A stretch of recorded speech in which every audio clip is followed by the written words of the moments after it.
Thank you. Wonderful. So good morning, everyone. It is 10:18 and welcome to the Economic and Industry Development Committee number 7 for 2021 on the 5th of August. I can see that all councillors are in attendance and I have no apologies.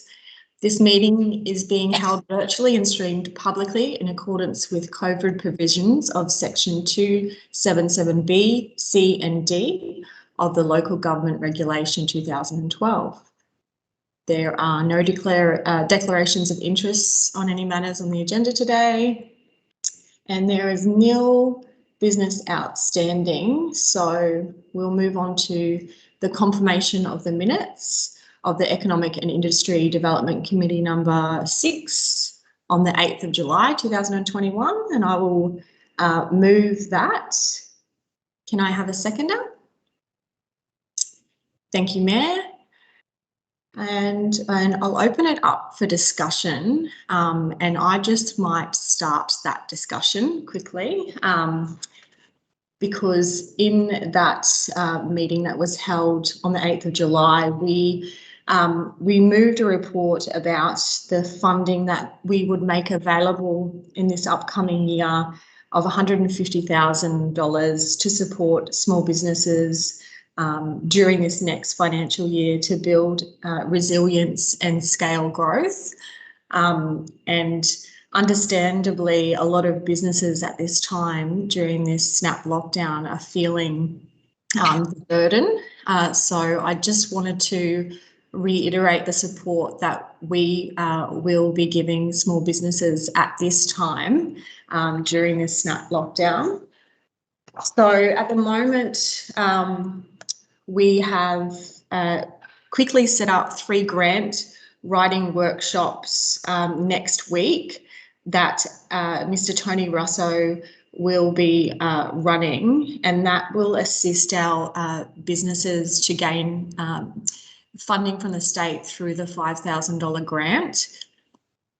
We also are reactivating our concierge service for this time so that businesses can get in touch with our economic development team to gain any assistance as required. So I just wanted to give out that email address, and that is business@ipswich.qld.gov.au. And apologies, Tony Russo is a female. Sorry, Tony. And I just also wanted to specify, because the $5,000 grant that the state is currently offering is eligible over $75,000 turnover. So I know a lot of businesses that are under $75,000, our sole traders. There is a COVID relief payment through Centrelink that would capture these businesses. You can't be in receipt of any other Centrelink benefits, but you can be in receipt of family tax benefits. So I do suggest that small businesses or sole traders with the $75,000 turnover or less that aren't able to gain access to the $5,000 state can access $450 to $750 for this first week of lockdown, and there was a second amount funded from the 8th of August as well. So there is some money there, but our team in economic development are there to support you as much as we can. So please reach out if you need any assistance, and hopefully our grant writing workshops will help fill that needs gap. Does anyone else have any discussions on? Sorry, so Councillor Kunzelman, you had your hand up first. Just a question, the grant writing workshops, just to confirm for the general public, the grant writing workshops will be restricted to business people? Yes, so that the grant for the state funding of the $5,000 is for the COVID relief for business. That is correct. Thank you, Councillor Preston. And now over to you, Mayor. Thank you, Chair. And I think thank you very much for organising that. I know that you've been spearheading this work. I know that you've been in touch with the president of both our chambers of commerce as well over the last couple of days. So thank you for working on that and speaking with them and finding out what the business community would like us to do. I just want to highlight that I guess as the level of government that's closest to people and local businesses, you know, council have over the last year issued significant waivers for fees and charges, and have provided more than $2 million in COVID relief for local businesses, artists, sporting and community organisations. And I guess we look at local government collect 3% of the taxes, and the state and the feds collect 97%. So we've deliberately tried to target the businesses that often get missed.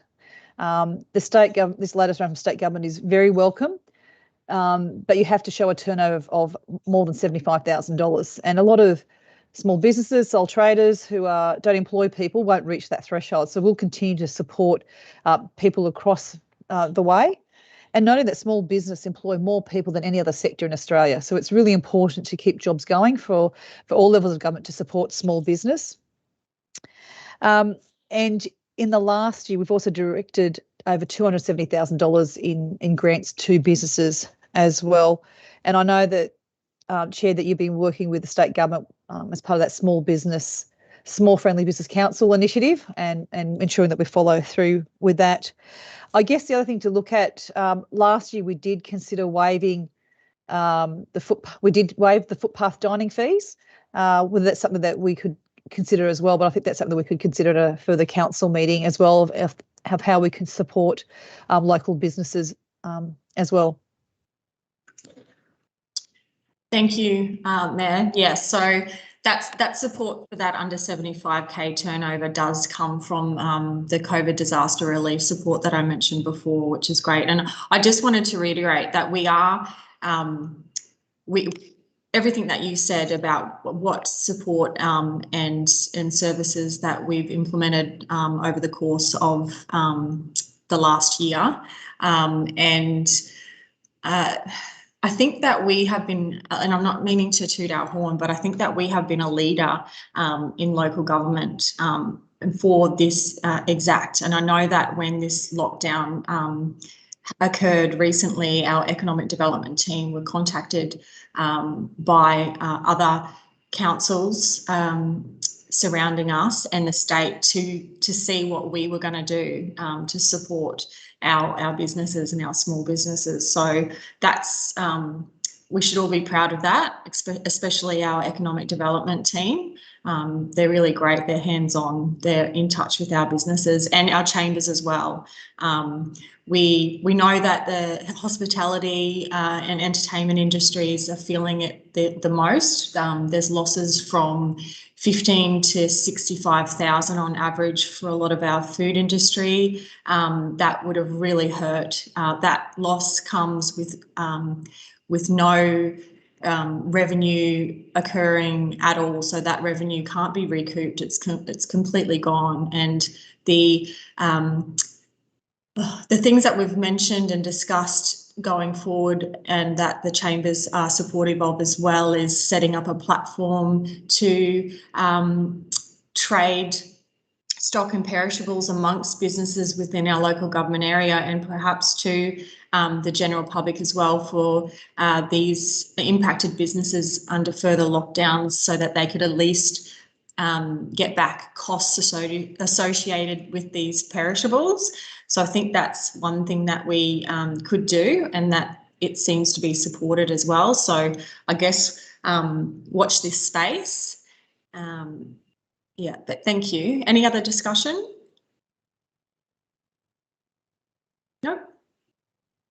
Wonderful. So I will take that to the vote. All those in favour, please raise your hands. Wonderful. And it's unanimous. Thank you. I talk so much I lost my place on my iPad. And so now moving along to item number 2.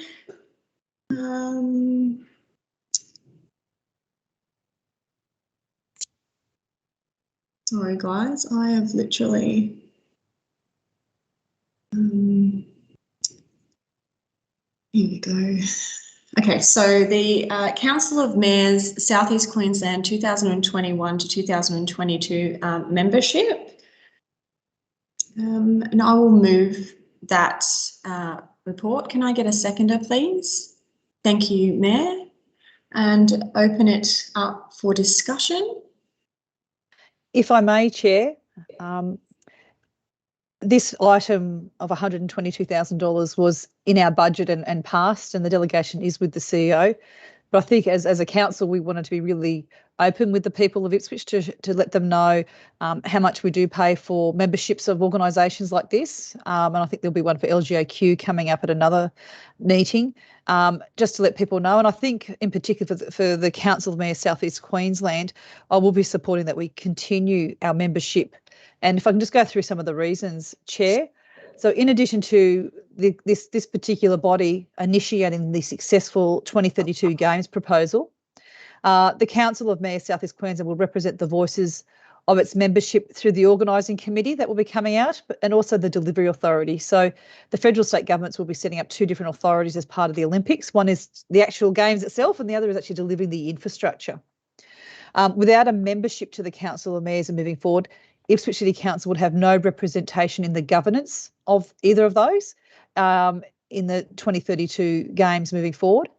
I think it's also critically important that we are part of these discussions, especially around the infrastructure delivery and the legacies of the 2032 Games, noting that the three levels of government working together is going to be a bumpy ride, but this is a way for us to have a seat at the table. Similarly, the state and federal governments have been discussing for a number of years something called the South East Queensland City Deal. Now, other cities have got it. Hobart's got one. Townsville has one. But I want to point out that a city deal, which is meant to be a bipartisan approach to infrastructure, are the negotiations between the Commonwealth, the state, and the Council of Mayors. They don't have these discussions with individual councils for us for South East Queensland. So, and unfortunately, the way that the deal is struck,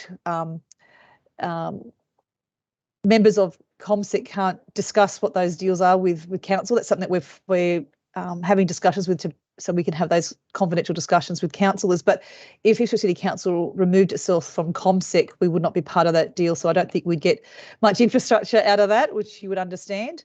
But I guess the other part is that Council of Mayors also includes the Resilient Rivers Initiative, and Ipswich City Council has received a lot of benefits from that. ComSec have taken not a river or my backyard. You've got Redlands Council who contribute money towards work in the Lockie Valley, treating our entire basin as an entire catchment area holistically, and I think that's been a real benefit for us as we move forward in cleaning up our Bremer River. And overall, I think ComSec provides us with a strong voice regionally, and especially as we go through the regional planning committee process at the moment, which happens probably every 5 or 6 years with the state government. So I'd recommend that we do continue.